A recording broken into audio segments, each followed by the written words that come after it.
Naisahan ako ni B. Nabasa ako eh. Pero masarap naman ang order. Oh. Talagang naisahan ako ni B. Maganda ang mga paliwanag niya. 45 minutes. 45 minutes basa. Yan oh, layo. Oh. 14 lang. Ganda. Yan daddy, naisahan ako ni B. Oh. Pero maganda naman, sulit. Oh, sarap ng kain niya na oh. Kaya pala, ito pala pinupuntahan nila sa pagbabiking. Galing.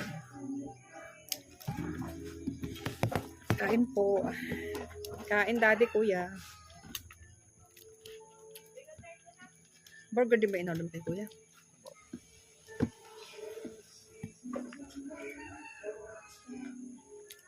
Ang sariling gawa sa kuya to. No.